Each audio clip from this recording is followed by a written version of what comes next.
오늘 본문은 우리 예수님과 3년이나 함께 동거동락하면서 예수님으로부터 직접 제자와 훈련을 받았고 예수님으로부터 은혜로운 설교를 많이 들은 제자들, 그뿐만 아니라 기적과 이적을 체험한 제자들, 그것도 예수님의 제자 가운데서 제일 앞에 서 있는 수제자 베드로가 예수님을 한순간에 배신한 사건이 나옵니다. 어떻게 이럴 수가 있는가? 이해되지 않고 매우 충격적인 사건입니다. 그러나 이것은 성경 사복음 전체적으로 마태, 마가, 누가, 요한이 다 기록하고 있는데요. 성경이 강조하고 있습니다. 이것이 바로 인간의 실체의 모습임을 보여주고 있습니다. 이 베드로의 모습이 곧 오늘 우리의 모습이고요. 그때의 그 사건이 오늘 우리의 사건임을 지적하고 있습니다. 어떻게 보면 인간은 창조주 하나님을 잘 배신하는 존재인데요. 이사야 1장에 보면은 하나님이 이렇게 안타까워하고 있습니다. 내가 자식을 양육하였거늘 그들이 나를 거역하였도다. 소는 그 임자를 알고 나귀는 그 주인의 구유를 알건만은 이스라엘을 알지 못하고 나의 백성은 깨닫지 못하는도다 라고 하나님께서 통탄하셨습니다. 배은망덕한 이스라엘을 바라보시고 하나님께서 탄식하시는데요. 여러분, 우리가 하나님의 백성으로서 그리스도의 제자로서 하나님의 사람으로서 끝까지 주님을 배신하지 않고 믿음으로 승리하는 성도가 되어야 되는데요. 오늘 이 본문을 통하여서 베드로의 실패를 통하여 어떻게 하면 우리가 실패하지 않고 날마다 승리의 삶을 살 수 있는지를 가르치고 있습니다. 성경에는 이 부정적인 사건을 통하여서 긍정적인 메시지를 주는 경우들이 많이 있는데요. 그러면 우리가 어떻게 해야만 시험에 들지 않고 넘어지지 않고 끝까지 믿음을 잘 지키면서 이 세상의 하나님의 자녀로서 합당하게 살 수 있는지 본문을 통하여 몇 가지 생각했습니다. 첫째로 베드로의 실패의 원인은 마땅히 기도해야 할 시간에 기도하지 아니하는 데 있었습니다. 그러므로 우리가 승리하고 시험에 들지 않기 위해서는 늘 기도해야 함을 성경은 가르치고 있습니다. 오늘 본문 39절 보니까 조금 나아가서 얼굴을 땅에 대시고 엎드려 기도하여 가라사대. 우리 주님께서는 최후의 만찬을 마치시고 겟세마네 동산으로 오셨습니다. 시간은 깊은 밤중입니다. 이제 얼마 있지 아니하면은 엄청난 십자가의 고통을 바라보면서 우리 주님께서는 성부 하나님께 기도하기 위하여서 이곳으로 오셨습니다. 여러분, 참으로 큰 문제를 앞에 놓고 무엇을 할 것인가? 제자들과 함께 상의하는 것도 아니고요. 또 앞에 이 큰 십자가의 죽음의 고통을 놓고 걱정하고 근심하는 것도 아니고 하나님께 기도하는 주님의 모습을 성경은 보여주고 있습니다.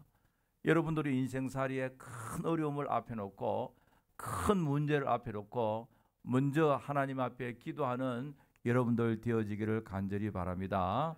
성경에 보니까 주님께서는 동산 어구까지 오셔서 8 제자를 그곳에 앉아 있으라 하시고 베드로와 요한과 야곱 3사람을 데리고 동산 안으로 들어가서 그들에게 이곳에서 나와 함께 깨어 기도하라고 부탁하시고 돌 던질 만한 그 거리에 나아가서 주님께서 기도하셨습니다.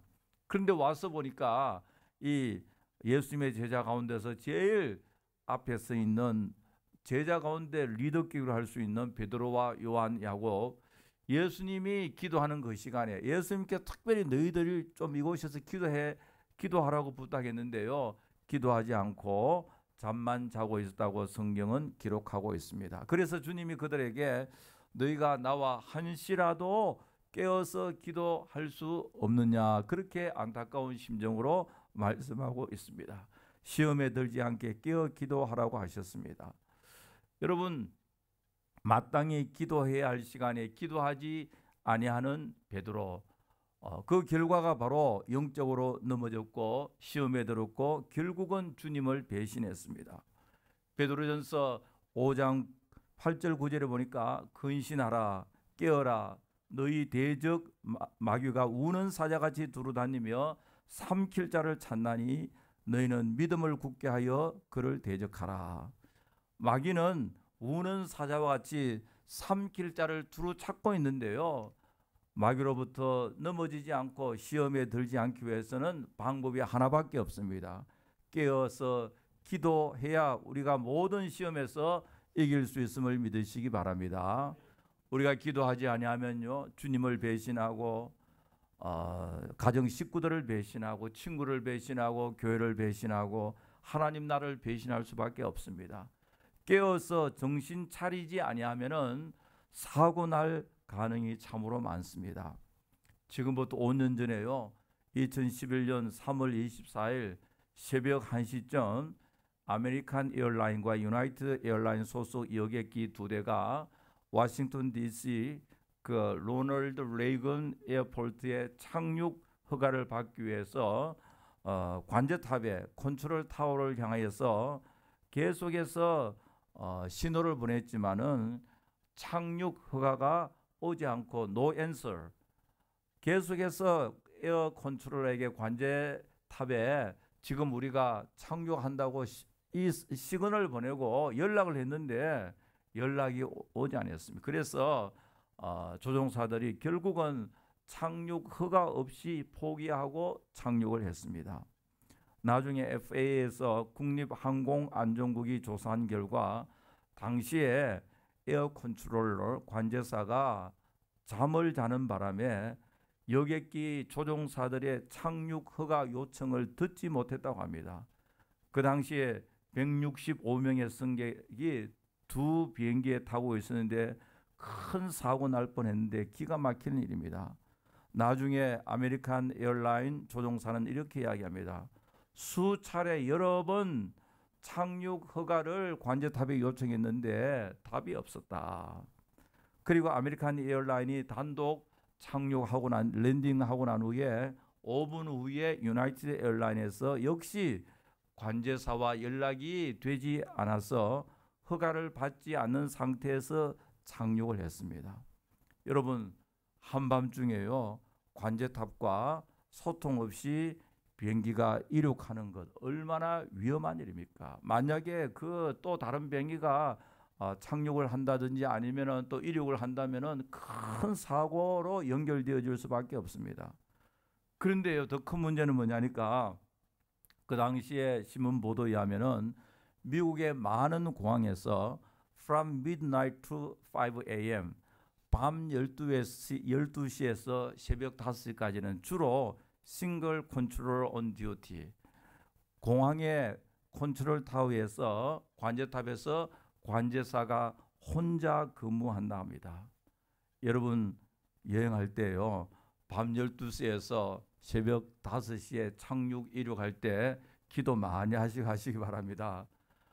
밤중에 12시에서 새벽 5시까지 혼자서 관제탑에서 근무하니까요 조는 사람도 많고 잠에 빠져 있는 경우도 많이 있다고 합니다. 그래서 많은 에어라인들이 비행기가요 12시에서 1시 사이는 이륙하거나 착륙하는 일이 별로 없습니다.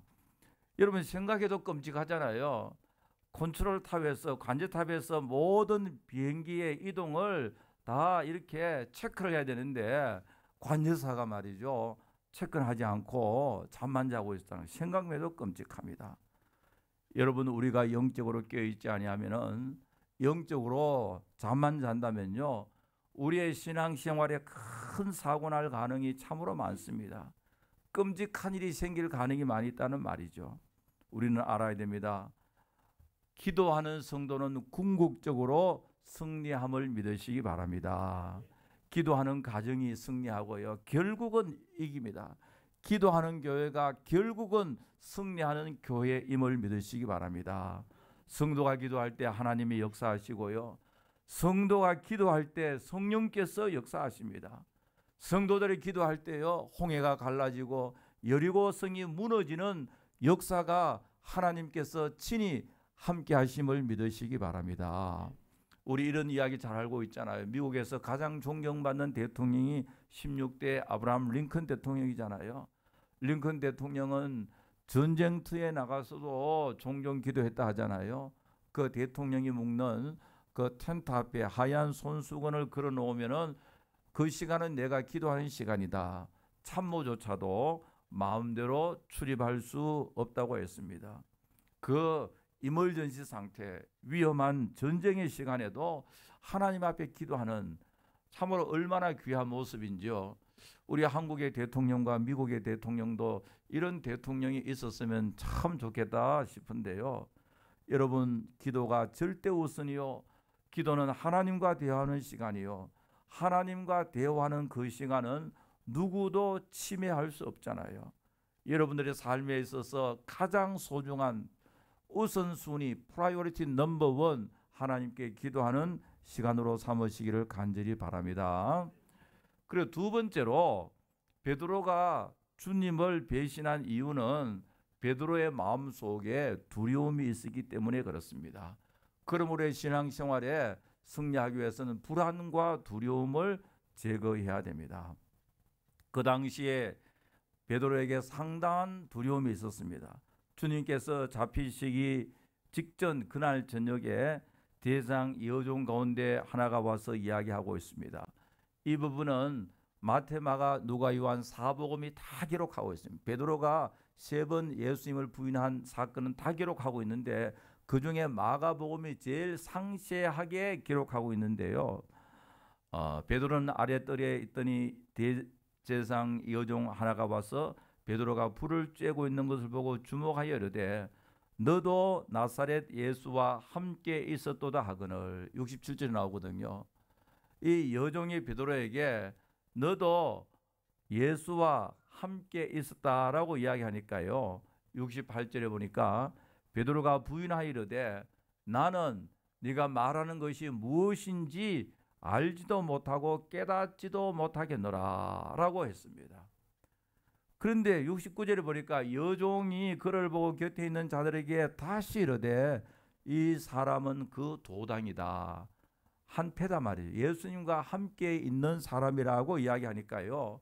70절에 보니까 또 부인하더라. 그리고 그 다음에 또 베드로에게 또 이야기합니다. 이 여인이요. 계속해서 계속해서 이야기하고 있습니다. 너도 갈릴리 사람이고 예수와 함께 있는 사람이라고 하니까요. 71절에 보니까 그러나 베드로가 저주하며 명시하되 나는 너희가 말하는 이 사람을 알지 못하노라 하니. 베드로는 굉장히 극단적으로 부인하고 극단적으로 주님을 배신합니다. 저주하고 명시하고 나는 너희가 말하는 이 사람이 누구인지를 알지 못한다. 예수님이 누구인지 알지 못한다는 것을 저주하고 어떻게 했습니까? 맹세하면서 부인했습니다. 이것은 단순히 어쩌다가 실수하는 것이 아니라 아주 의도적으로 극단적으로 지금 예수님을 부인하고 있습니다. 자, 이 문제를 우리가 어떻게 해야 되겠습니까? 자, 그런데 보세요. 이 사건이 있기 바로 직전입니다. 바로 직전에 예수님이 이제 연결되는데요. 체포될 때에 이제 베드로의 그 마음 속에는요. 두려움이 가득 차 있어서 오히려 그 반대의 행동을 하는데요. 제사 대상의 종 말고의 귀를 베드로가 어떻게 합니까? 칼로서 내리쳤습니다. 베드로가 칼질을 잘하는 사람입니까? 잘 못하는 사람입니까? 베드로의 원래 직업이 뭐예요? 어부니까 어부 같으면 뭘 잘하겠어요? 아마 사시미를 잘 뜨는 것 같아요. 아마 베드로는 말고의 귀를 보고 이게 사시미인 줄 알고 뭐 쳤는지는 알 수는 없지만은 그러나 일반적으로 보면 베드로는 칼 이렇게 무인이 아니잖아요. 군인이 아니잖아요. 그렇기 때문에 칼질을 그렇게 전쟁에 나가서 사람을 죽이는 그런 종류의 무술을 잘하는 사람은 아닙니다. 그런데 이 사건만 보면은 여러분 생각해 보세요. 지금 대장이 보낸 사람들이 예수님을 체포하러 왔는데 베드로가 칼을 가지고 그 중에 말고라는 제 종의 귀를 내리쳤으니까 용기 있습니까? 용기가 없습니까? 용기 있죠. 대단하죠. 굉장히 용기가 있다고요. 그런데 그 용기와 나는 예수를 모르는데 저주하고 명시하여 예수를 모른다고 하는 이 두 행동은 어떻게 우리가 이해해야 됩니까? 그것도 시간적으로요. 뭐 하루가 지났다든지 일주일 지났다든지 한 달이 지났다고 하면 사람의 마음이 변할 수 있잖아요. 그러나 이거는 동시에 일어난 사건이다고요. 계속 일어난 사건인데 한쪽에서는 칼을 가지고 예수님 체포하는 사람의 귀를 내리치고요. 아주 용기 있고 예수님 편이잖아요. 예수님을 지금 보호하잖아요. 그런데 그 다음에는 한 여종이 와서 하는 이야기가 당신도 예수와 한패다 이야기하니까 나는 아니다. 몇 번이나 부인했습니까? 3번도요. 그리고 나중에 가서는 저주하고 명시하여 나는 예수가 누군지 모른다. 그렇게 이야기하고 있거든요. 이게 바로 같은 시간에 이루어지는 사건인데 우리가 어떻게 이 사실을 이해해야 하겠습니까? 여러분, 우리가 알아야 되는 것은요, 베드로가 칼을 잘 쓰는 사람이 아니면서 칼을 막 휘두르는 것은요, 역설적이고 베드로의 마음속에 두려움이 있었기 때문이 그렇습니다. 실제는 베드로는 너무나도 큰 두려움 속에서 너무너무 두렵고 불안하기 때문에 이런 말 했다가 저런 말 했다 하는 거예요. 한편으로는 나는 예수를 모른다 하고요. 한편으로는 칼을 가지고 예수를 잡아온 사람 치고 왜 그러냐? 마음속에 두려움이 있기 때문에, 마음속에 그 정서적으로 불안하기 때문에 그렇거든요. 이런 말이 있잖아요. 방어기제란 말, 디펜스 메커니즘 가운데서 reaction formation, 반동 형성이라는 말이 있습니다. 이것은 여러분 국민학교 보면은 남자 아이들이요, 자기 관심 있는 여자 아이들에게 일부러 못 살게 구는 경향이 있고요. 또 남자 아이들이 여자 아이들을 괴롭히고요. 지금은 어떻게 아이들 노는지 요새는 뭐 안 그러겠죠. 고무줄 끊고 머리도 잡아당기고 여자 아이들을 괴롭히고 하는 그 목적이 그 여자아이가 싫어서 그런 게 아니거든요.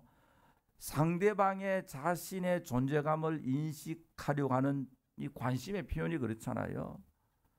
여러분, 반동기제, 이 리액션 포메이션은 실제로 자기 욕구와 반대되는 행동으로 나타나는 경우가 많습니다. 베드로는 대제사장의 여종의 한마디에 주님을 부인할 뿐만 아니라 주님을 저주하고 한편으로는 칼을 가지고 말고의 귀를 자르는 것은요, 한마디로 말해서 베드로의 마음속에 불안과 두려움이 있었기 때문에 투 익스트림 액션을 취하고 있습니다. 여러분, 불안하고 두려워하는 사람 보세요. 금방 이 말 했다 금방 저 말 했다가요, 양극단으로 행동하는 처신하는 것을 볼 수가 있습니다.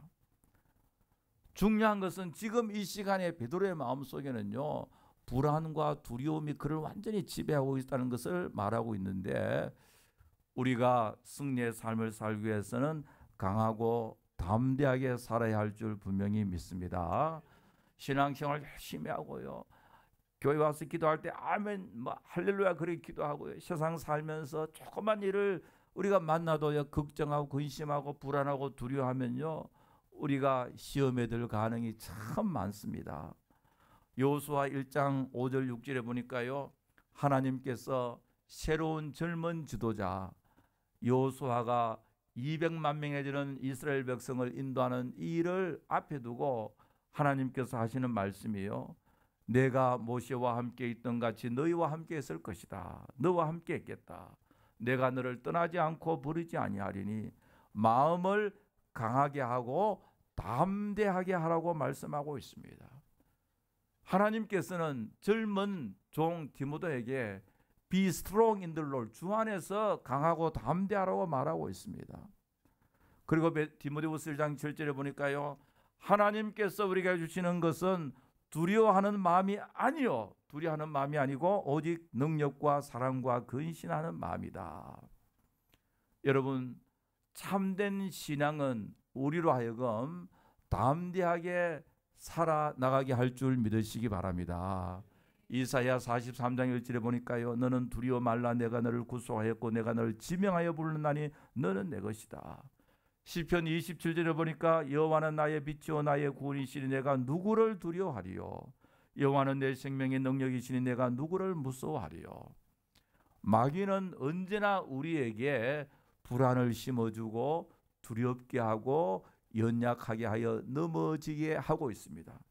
그러나 우리 하나님의 성령께서는 언제나 힘과 용기와 담대함을 주심을 믿으시기 바랍니다. 여기에서 우리가 우리의 영적 전쟁에 갈림길이 우리 어떤 애티튜드, 어떤 마음을 갖고 있느냐에 달려 있습니다. 전번 주간에 우리 한국의 그 뉴스 사이트에 신문 여러 뉴스 사이트에 보니까요. 아마 여러분들도 읽은 분이 많이 있을 거예요. 한국인이 노래를 잘하는 이유. 이 글은 하버드 대학교의 니콜라스 할크니스 교수, 이분은 하버드 대학의 인류학, anthropology, 인류학을 가르치는 분인데요. Why so many Koreans are good at singing? 한국 사람들이 노래를 왜 그래 잘하느냐의 책이 그 어떤 한국 문화에 대한, 이분이 한국 말과 역사와 문화에 대해서 오랫동안 연구하고 낸 책인데 그 중에서 일부를 한국 신문에서 발췌해서 기사로 냈는데요. 뭐 여러 가지 많은 내용이 있지만은 몇 가지를 제가 소개합니다. 이분에 의하면은 한국은 아시아의 시칠리다. 여러분 이탈리아의 시칠리 사람들이 노래를 잘하잖아요. 그렇기 때문에 한국은 아시아의 이태리와 같다. 그러니까 성악 공부하러 아시아에 있는 사람이 이태리 갈 필요 없고 어디 가면 됩니까? 서울에 오면 된단 말이에요. 그리고 재미있는 이런 이야기입니다. 일본 사람 가운데서 노래를 잘하면요, 일본 사람들 마음속에 저 사람 패밀리 추리를 쭉 타고 올라오면은 그 조상이 누구란 말입니까? 한국 사람일 가능이 많다라는 루머가 있다 그래요. 한국 사람들이 노래를 잘하는 이유 여러 가지로 말하는데 그 중에 제가 관심 있는 것은요, 많은 이유를 말하는 그 중에서 이런 이야기였습니다. 교회 찬양대 영향이다. 저는 한국 사람들이 노래를 잘하는 이유는 한국에는 곳곳에 노래방이 많았기 때문이다라고 생각할 줄 알았는데요. 찬양대 영향이다. 그런데 교회 찬양대원들이 많은 사람들 앞에 노래를 부를 때는 두려워하는 사람이고 굉장히 하나님을 찬양할 때 담대하다 이거거든요. 그런데 이 교수가 그것을 탁 지적하고 있더라고요. 그리고 이런 이야기를 하고 있습니다. 지금부터 100년 전 1900년 초기에 한국 사회에서 여성들이 모여서 노래를 할 수 있는 공간과 환경은 교회 찬양대밖에 없다.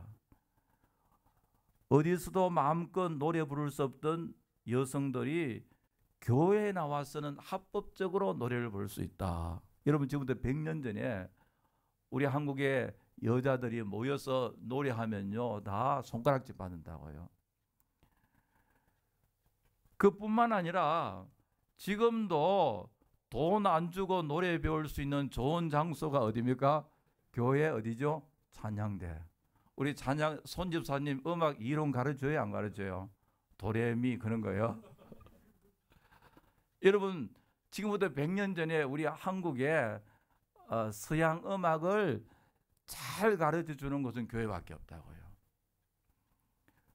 여러분 찬양대 우리 손집사님 발성법 가르쳐요? 안 가르쳐요? 그 시간당 얼마를 피해야 됩니까? 지금도 돈 안 주고 노래를 배울 수 있는 좋은 장소와 교회 찬양대다. 악기도 가르쳐주고. 그뿐만 아니라 한국 사람들이 노래를 잘하는 이유 중에 하나가 우리 한국 사람들은요 무대 체질이다 그래요. 노래할 때는 담대해진다. 무대 공포증은 없어진다. 슈퍼스타 K만 봐도 아마추어지지만은 생방송 무대에 나와서 큰 실수한 일은 거의 없다 그래요. 다른 나라는 그렇지 않는데요. 한국인들은 타고난 대단한 무죄 체질이다. 뭐 여러 가지를 이야기하면서 한국 사람이 왜 노래를 잘하냐 그 이유 뭐 여러 가지를 말하는데 그 중에 중요한 부분이 바로 이 용기 있다, 담대하다 이것을 지적하고 있습니다. 여러분, 우리가 무슨 일을 하기 전에 불안해하고 두려워하면요 이미 우리가 실패할 가능성이 많잖아요. 우리의 마음의 태도가 담대해야 되는데 우리의 신앙생활도 마찬가지입니다. 우리가 믿음으로 매일매일 살아가면서 매일 아침 일어나서 말이죠, 오늘 하루도 주님께 다 맡기고 우리가 믿음으로 담대하게 주 안에서 살기를 원합니다. 그런 기도와 믿음으로 출발하시기 바랍니다. 왜냐하면 용기와 담대함은 인간으로부터 나온 게 아닙니다. 하나님의 선물이고 성령의 역사임을 믿으시기 바랍니다. 인간의 의지와 인간의 결심은요 금방 허물어질 수밖에 없는데 하나님께서 우리의 심령을 붙잡아 주시고 우리에게 역사하실 때 그 열매로서 힘과 용기와 담대함이 생길 줄 분명히 믿습니다. 날마다 담대하게 살아나시기를 바랍니다. 세 번째로 베드로는 너무 자신의 능력과 의지를 믿기 때문에 실패했습니다. 여러분, 여기에서 우리가 구별되어야 할 것, 셀프 트러스트, 우리의 자신을 믿고 담대한 것하고요 하나님을 믿고 담대한 것은 큰 차이가 있습니다. 여러분, 자기 암시로서 나는 할 수 있다 그렇게 생각하는 거하고요, 우리 크리스찬들은 나는 연약하고 I am not able to do anything, 나는 아무것도 할 수 없지만 그러나 하나님 함께 하심으로 주 안에서 하나님의 능력으로 할 수 있다는 것은 큰 차이가 난다는 것을 알아야 됩니다. 31절에 보니까요, 예수께서 제자에게 이르시되 오늘 밤에 너희가 나를 버리리라 라고 주님이 말씀하니까요, 33절에 베드로가 무슨 말을 하냐니까, 베드로가 대답하여 이르되 모두 주를 버릴지라도, 그 다음 나오는 말이 뭐예요? 나는 결코 버리지 않겠나이다. 여기에 헬라어 원어를 가면요, emphatic, 이 emphasis, 강조형입니다. 영어로 번역하면요, I never will, I will never. 나의 의지, I will never. 나는 결단코 절대로 나는 버리지 않겠나이다.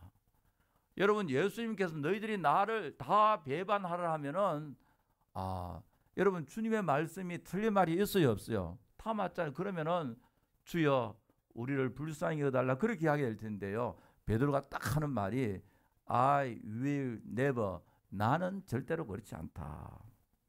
그런데 예수님께서 제자들이 말귀를 못 알아듣으니까요 또 이야기합니다. 34절에 보니까 예수께서 이르시되 내가 진실로 너희에게 이르노니 오늘 밤 닭 울기 전에 네가 나를 3번 부인하리. 좀 구체성을 띄우고 있습니다. 베드로가요 나는 절대로 주님을 배신하지 않습니다 하니까 예수님께서 누구에게 지금 이야기하고 있습니까? 베드로에게. 베드로야, 오늘 밤 닭 3번 울기 전에 네가 나를 3번 부인한다. 이 정도 말씀한 말귀를 좀 알아들어야 되잖아요.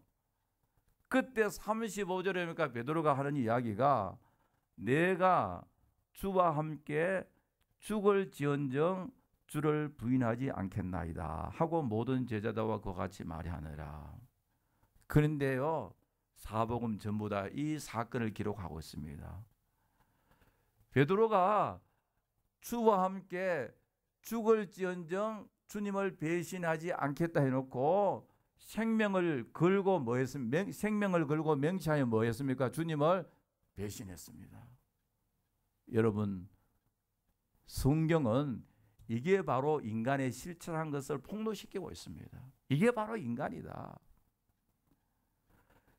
여러분, 이게 바로 인간이다 말이죠. 조금 전에는 내가 생명을 걸고 주님을 부인하지 않고 죽을지언정 부인하지 않겠으면 해놓고 얼마 가지 않은, 그것도요 뭐 며칠 지난 것도 아니고 금방 하는 소리가 나는 예수님을 모른다, 맹세하고 모른다. 그 여러분 여기에 무슨 인간의 논리가 있으며 무슨 의지가 있어 무슨 결심이 있습니까?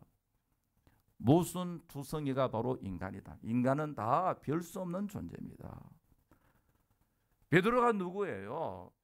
12제자 가운데 가장 앞서 있고요. 제자 훈련을 철저하게 받은 사람이 이 제자들이고 베드로잖아요.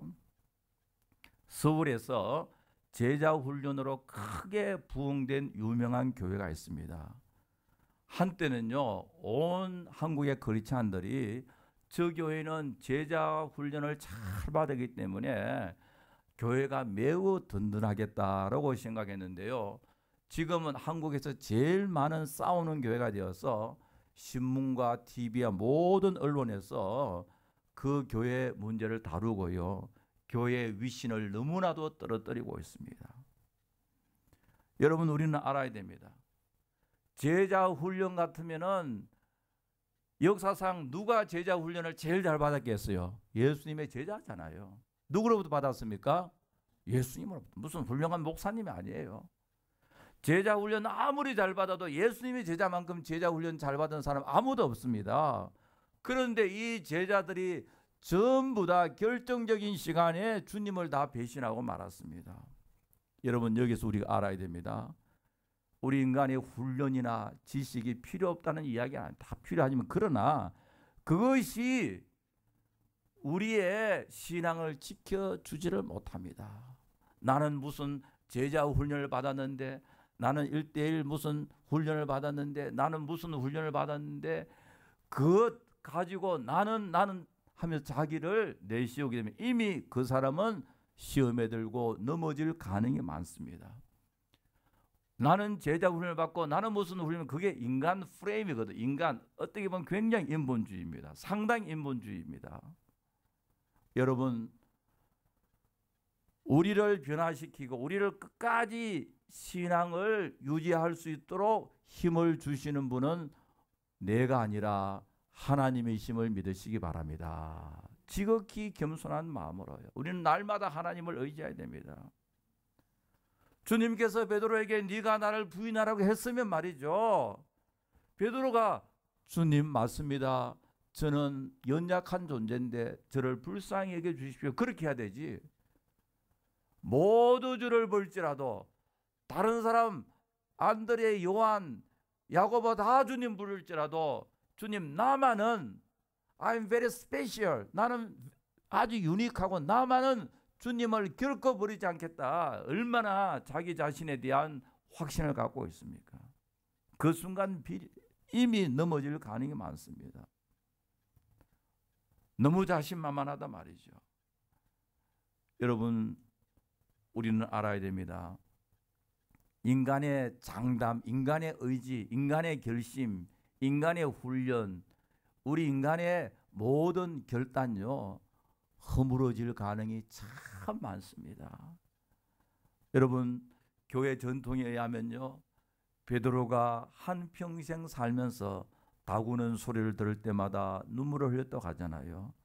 우리 인간을 너무 과신하면 한평생 후회할 가능성이 많습니다.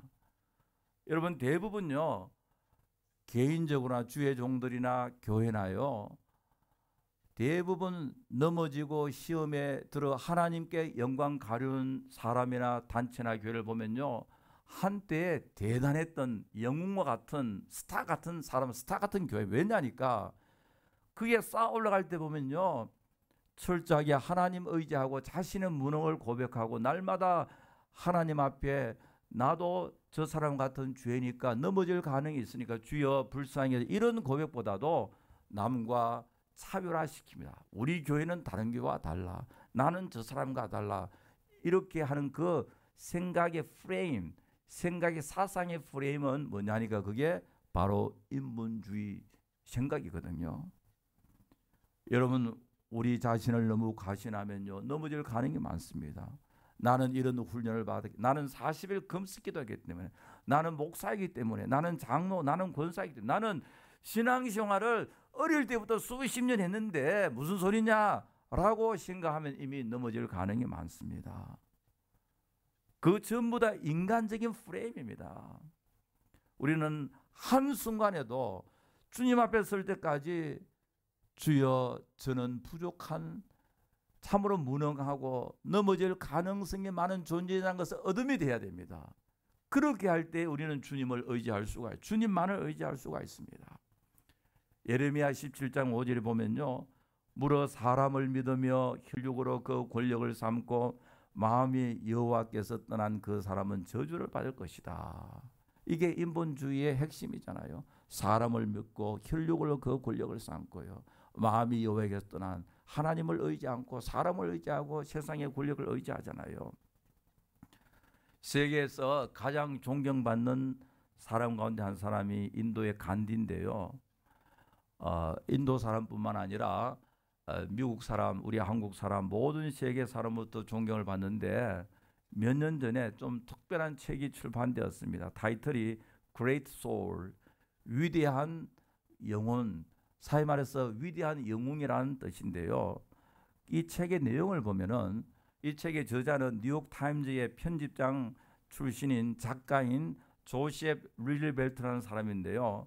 이분은 이 책을 통해서 지금까지 알려지지 않은 간디의 실체 모습을 많이 적고 있습니다. 그러나 간디를 비하하기 위해 그런 것이 아니라 우리가 사람을 평가할 때 올바로 객관적으로 팩트를 가지고 우리가 알아야 한다는 것을 이제 이 사람이 이 책을 그런 목적으로 이 책을 출판했는데요.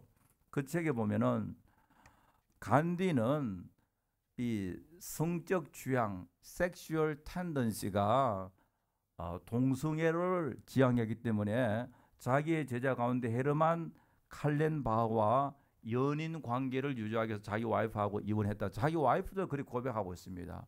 나는 나의 남편 간디로부터 버림을 받은 이유가 뭐냐니까 나의 남편이 동성애를 하기 때문에 다른 남자와 살기 위해서 나는 버림을 받았다. 그렇게 이야기하고 있습니다.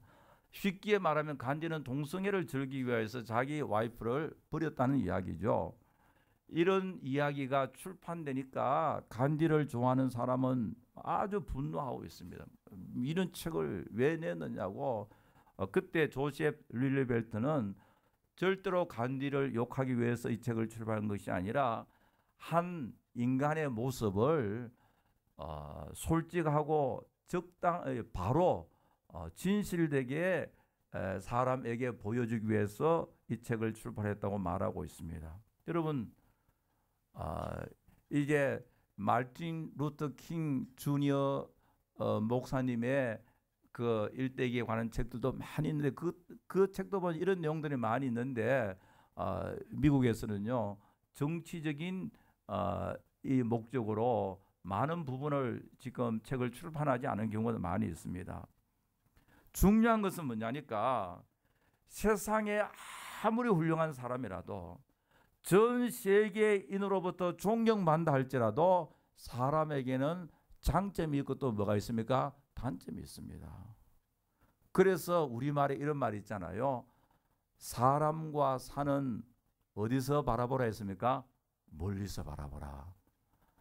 산도요 아주 아름다운 산이지만 가까이 가보면 그 안에요 가시도 있고요 또 여러 가지 안 좋은 부분들이 있단 말이죠.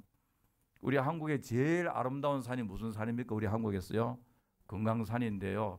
저도 안 가봤지만 사진을 보니까요 그렇게 아름다운 산에 위대하신 수령 해서 크게 글씨를 요 바위에 이 새겨놓은 거 보니까 야, 참 너무 어글리하게 보이잖아요.